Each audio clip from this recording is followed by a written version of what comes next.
How's it going, Connor? Remember I didn't do the backflip before? I'm gonna do it now, so don't be scared. Okay.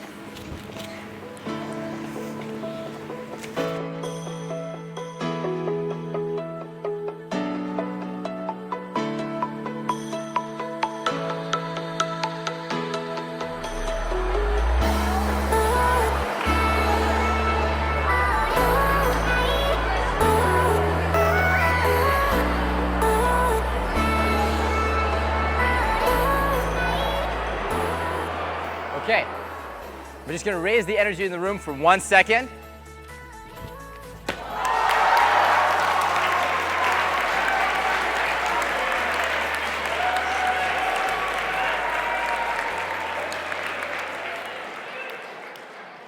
Okay, nice to meet you guys.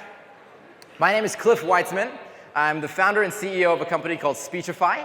And as Mr. Green said, I'm super dyslexic. Like really, really dyslexic. So when I was in first, second, third, fourth grade, I couldn't learn how to read. And no matter how hard I tried, I couldn't figure it out. And I'm going to tell you a little about that in a second. But my goal for my talk today is, number one, to kind of share with you guys my experience growing up with dyslexia, what going to school was like, and what I did to cope with dyslexia. The second thing I'm going to do is tell you guys about Speechify. So when I was in college, I built about 36 different products. I won the startup competitions at Harvard, Stanford, MIT. I started off by building like this attachable brake for longboards and skateboards that I 3D printed and patented. Then I built a biotech supplement and a payments company and a bunch more apps and websites. And I decided to focus on one thing. And that one thing is this app that I created. And what it lets you do is, it's an iPhone app, a Mac app, an Android app, a Chrome extension, and it lets you take pictures of your physical books, and then it turns it into an audiobook for you. And it uses artificial intelligence to create such a high-quality audiobook that you can't tell the difference between a real human speaking and Speechify speaking to you. And so now Speechify is used by hundreds of thousands of people all around the world. And every single week, people use Speechify to read more than 100 million words. So the equivalent of Harry Potter times like 1,500. And the last thing that I'm going to do is kind of summarize for you what I learned through that experience and kind of what you can do as an adult with dyslexia, but also just as an adult entrepreneur. Okay. Oh yeah, and Speechify is 100% free. So you should all download it when you get back home.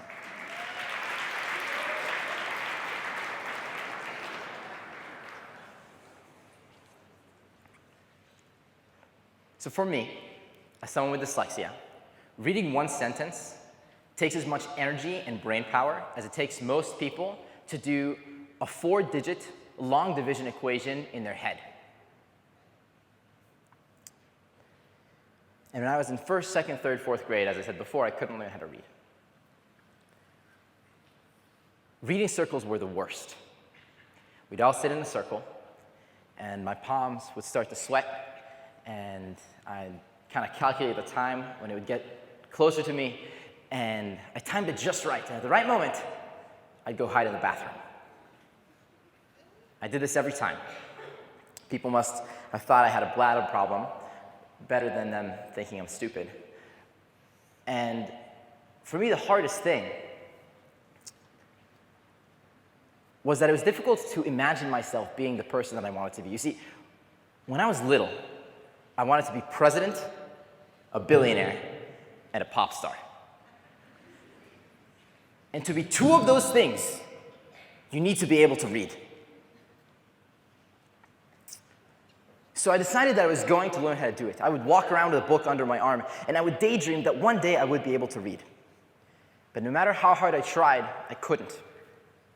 And so my parents, they got this gigantic puzzle that had all the alphabet on it, and it was kind of like a carpet. So I would sit with my dad, and we'd look at the A.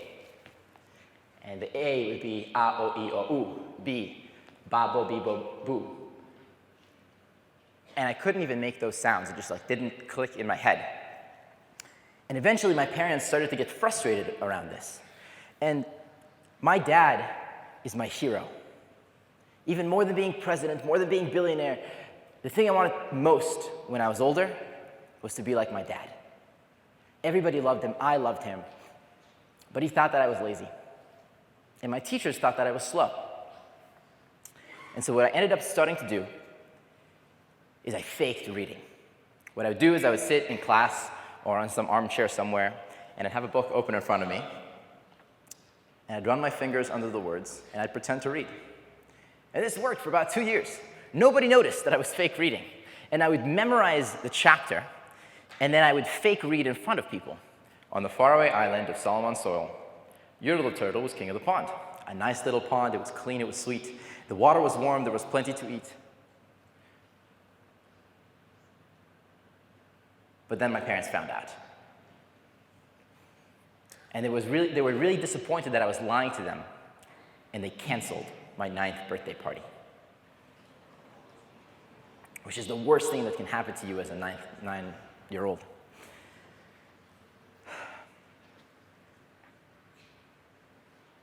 And so I decided again, okay, I'm going to figure out how to read. And so every day I would go to the public library and I would practice reading. But every day I would fall asleep in the book because it takes me so much energy to read. If you think about it, if it's like that math equation, a paragraph is 10 math equations, but at the end of a paragraph you're exhausted. By the end of a chapter, you've fallen asleep long ago. So after the 30th time a librarian woke me up, I decided, okay, I'm not going to keep going with this. This is not worth it. But my dad didn't give up on me. He never gave up on me, ever. And the book that I wanted to read the most was Harry Potter.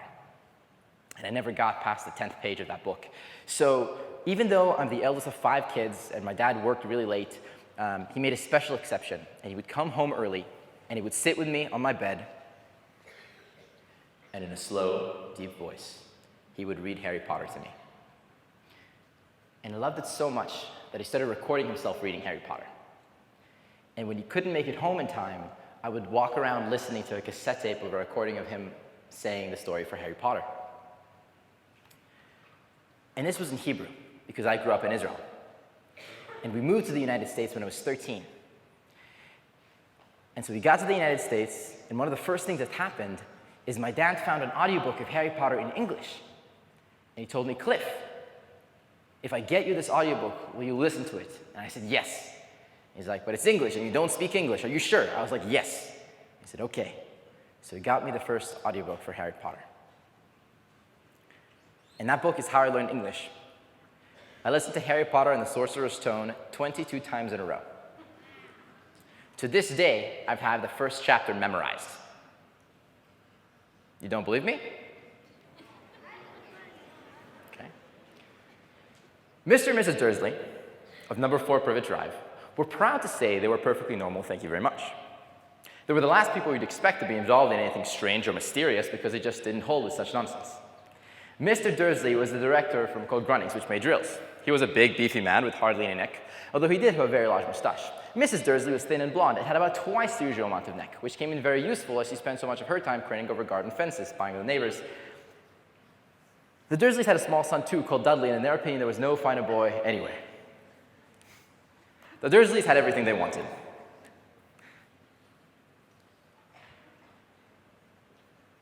And then I listened to the next one, and the next one. And I listened to all the Harry Potters over and over and over again. And that's really how I learned to speak. And then I listened to Narnia, and Percy Jackson, and Game of Thrones, and Lord of the Rings, and Atlas Shrugged. And then I listened to the Bible a couple of times, just for kicks. And I started finishing about 2 books a week, 100 books a year. And I've been going at that pace for the past 12 years. So I went from someone who hated reading and hated books to someone who hated reading but loved books. And today, other than my parents, nothing has taught me more than the stuff I've learned in books. But I still need to do school. And sadly, there aren't audiobooks for most textbooks that you have in school, for most Wikipedia articles or newspapers you want to read. Even Facebook doesn't have an audiobook or text messages that I get. And so I really struggled. And when I started high school, we had a summer reading book assigned to us that I was really excited about, called Marley and Me. but I couldn't read it. So though I was a freshman in high school, I sat with my mom in her bed, and she read Marley and Me to me. And in high school, every day I went to this period called academic workshop, which is for kids who need help. It's like a special ed class. And there was one person there that changed my life. His name is Mark. He was a teacher's assistant. And every single essay that I wrote in high school, Mark helped me on. Basically, I would write the essay, and then we would sit together, and he'd sit behind me, and I clicked on the little red squiggle. And I didn't know which was the right option to choose, because when you're dyslexic, it's really difficult to spell. And so Mark would go, that one, and I'd click that one. And he'd go, that one, and I'd click that one. And that's how I wrote every essay in high school. But that's also how I started to learn how to spell well. And then time to apply for college came. And so I applied to 26 different schools. And one of the schools I ended up applying to was Brown, just across the street from here. And I went to high school in California, so I flew all the way out here and I visited Brown. And Brown to me is like heaven on earth. The first 3 weeks of Brown, my cheeks started to hurt for smiling so much. And then I just got used to it.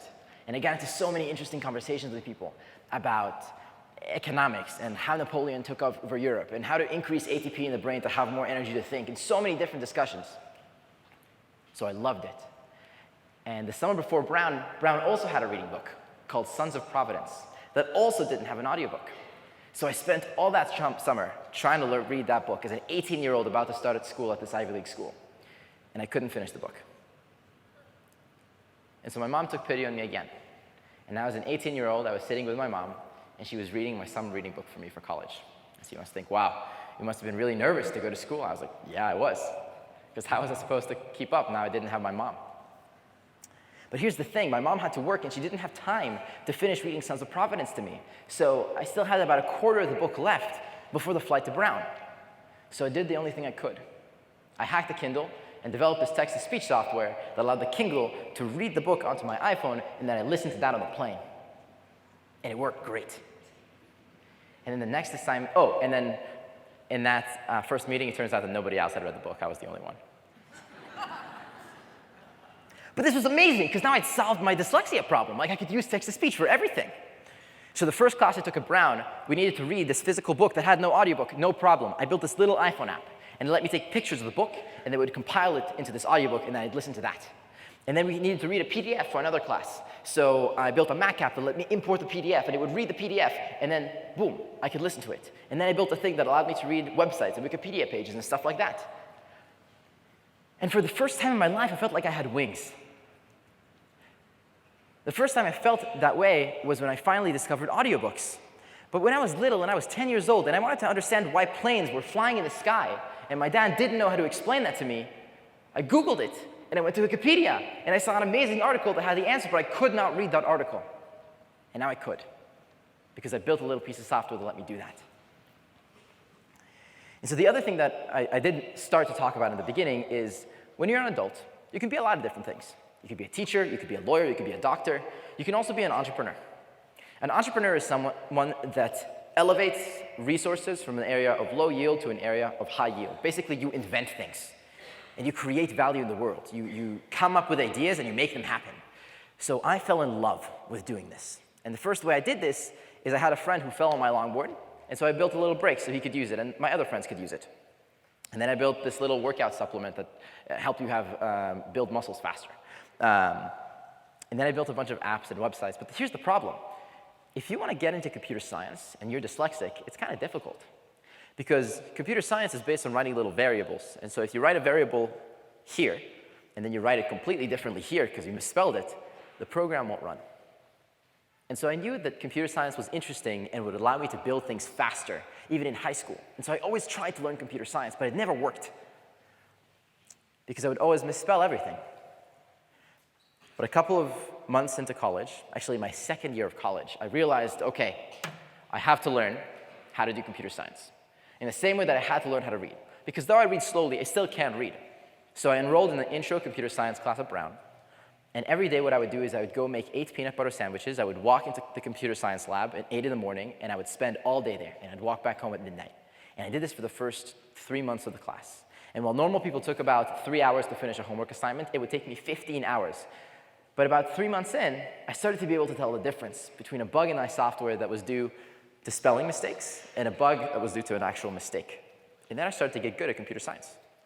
And then I found a series of videos on YouTube that taught me how to make iPhone apps and how to make websites. And I realized that the way that's best for me to learn is not by reading documentation online, it's by watching a video of somebody else do it, and then I did it, and then I watched another video and did that. So I built clones of Instagram and Snapchat and Uber and all these different apps. And then I started to be able to build my own. And so that was extremely liberating. And so I started building this app. And then I graduated from university. And when you graduate, you need to take a job. So I was considering, okay, maybe I'd go work at Google, or I'd go work at Facebook, or I'd go work at a bank somewhere. But I was like, no, I want to work on my own things, because that's what makes me excited. But I was not sure what I wanted to work on full time. I had about 3 projects at the time that were doing quite well, but I decided that none of them created enough value in the world. So I took a deep breath, I stepped back, and I decided to stay at Brown and be a teacher. So I taught at Brown for about a year. And during that time, I read a piece of paper that changed my life.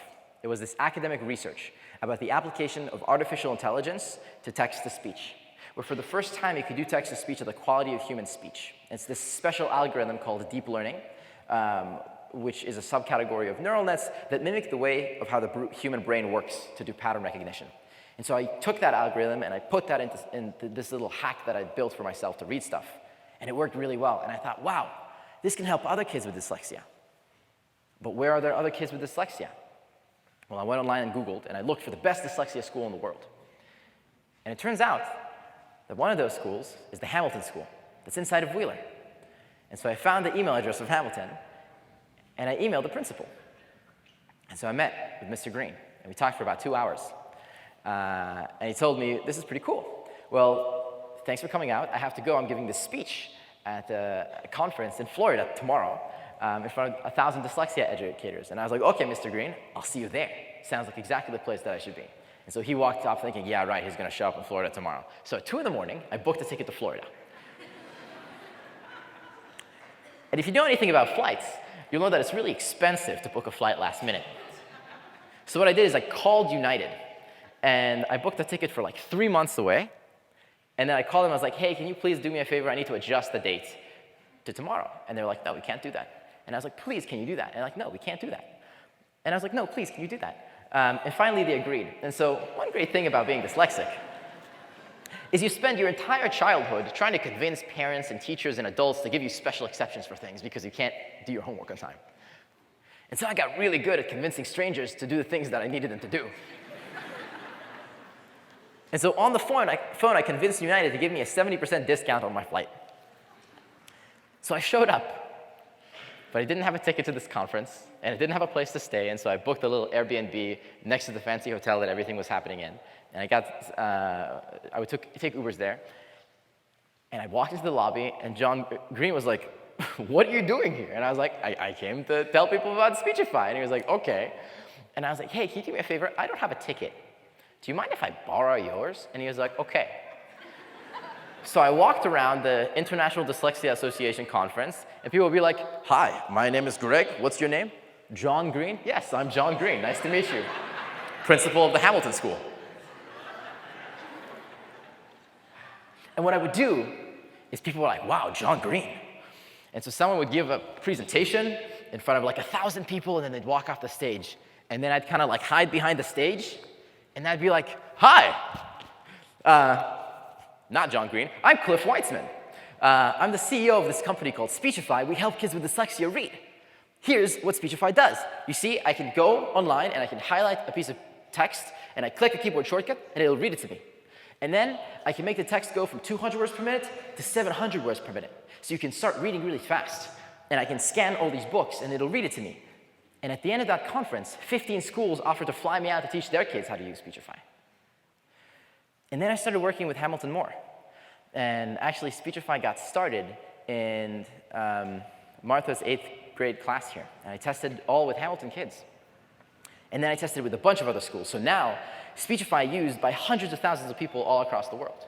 And I ended up on Forbes 30 under 30 for it, and then I flew out to San Francisco, and now we have 16 engineers who work full-time on Speechify, and some of them used to work at Apple and Snapchat and Uber and all these other places. And all we do full-time is work on making sure that reading is never a barrier to learning for anybody. And so for me, the thing...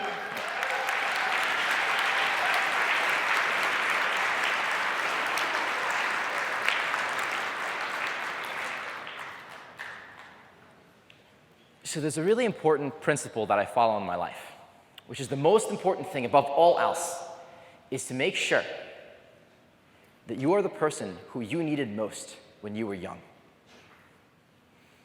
And so like I said in the beginning, every week about 1,500 books equivalent to the size of Harry Potter are read to people using Speechify. My mom actually is British, so she has a British accent. So Speechify has a voice called the Stephanie voice. And it's like every day my mom gets to sit and read Harry Potter to hundreds of thousands of kids around the world. And that happened because I had a problem with dyslexia. And now I was able to solve it. But here's the really crazy thing, okay? So the average reading speed in the United States is 200 words per minute. The average college professor reads at about 450, 500 words per minute. So when I started listening, I listened at about 200 words per minute. Now let me ask you guys a question. Who here has ever listened to a podcast or an audiobook? Raise your hand. Okay, that's literally the entire audience. Cool. Has anybody listened at above 1x speed? Okay, that's like half the audience. Cool. So you guys get where I'm going with this. So when I started listening to audiobooks, I listened at 1x speed. And then I started listening at 1.25x speed, and then 1.5x speed, and then 1.75, and then 2x, and then 2.5, and then 3x. And here's the thing people don't realize. It's really easy to coach yourself to listen faster. Way easier than it is to learn how to read faster. Because humans have been around for like 2,000 years. And only a couple of hundreds of those years we've been reading. Most of it we've been listening. So when I use Speechify, I listened at 600 words per minute. That's 3 times faster than the average reading speed. Here's the other crazy thing. So I used to read less than that. I used to read at like 150, 180 words per minute. But today, I read at about 250 words per minute, so faster than the average reader. And here's why. When you're dyslexic, there's a portion of your brain that's not good at doing what's called decoding. It's breaking down the sounds in a word. And that's why people with dyslexia often don't read a lot, because it's really hard to decode. And in order to become a fast reader, you have to be exposed to a lot of words so you can start recognizing them on sight. So for example, when I'm walking around, I never know the names of the street because it takes me so much energy to decode that that street sign says Thayer. But when I'm walking with my sister, she always knows the names of the streets because she just sees a word and boom, she knows what the answer is. It's in her brain. If I saw a picture of a dog, I'd know it's a dog, but if it says Thayer, I don't know it's Thayer. But what happened is I spent the past 5 years using Speechify text-to-speech on my computer and on my phone. And Speechify highlights the word as it's reading to you. And I get to use 2 senses when I'm reading, so I have way better comprehension because I'm both seeing and listening. But at the same time, the computer is doing the decoding for me. So I became a really good reader because I had that experience of seeing a word and listening to it at the same time. So I wanted to quickly talk a little bit about dyslexia and what dyslexia is, and then I'll open it up to questions. So fundamentally what dyslexia is, it's a way in which your brain functions a little bit differently than most people's. There's the left side and the right side of the brain. In a normal person's brain, that area is pretty straightforward, and it's very fast to move information from one side to the other. If you're dyslexic, that connection is a little bit different. And therefore, it ends up having impacts. So reading takes a lot of energy, and it takes a lot of time. People sometimes think that dyslexia is a situation where you kind of like flip the words or the words kind of like let it jumble around. That's not exactly it. It's more so of an energy thing. You end up spelling very phonetically. So spelling is really difficult. Sometimes we mix up our left and our rights. Sometimes it's hard to remember specific dates, or it's hard to remember names. At the same time, when you're dyslexic, you have a ton of unbelievable advantages that you get. People with dyslexia are really good at storytelling and understanding the bigger picture. A lot of really famous politicians are dyslexic. For example, George Washington was dyslexic. The current governor of California, Gavin Newsom, is dyslexic. People with dyslexia are good at telling stories, so a lot of actors are dyslexic and improvising. So Tom Cruise, Channing Tatum, Keira Knightley, all dyslexic. And people with dyslexia are really good at kind of like 3D visualization. That's why it was easy for me to build Board Break, the skateboard break. And so Da Vinci was dyslexic. And dyslexia is sometimes called the MIT syndrome or the NASA syndrome because so many designers, engineers, and astrophysicists have dyslexia.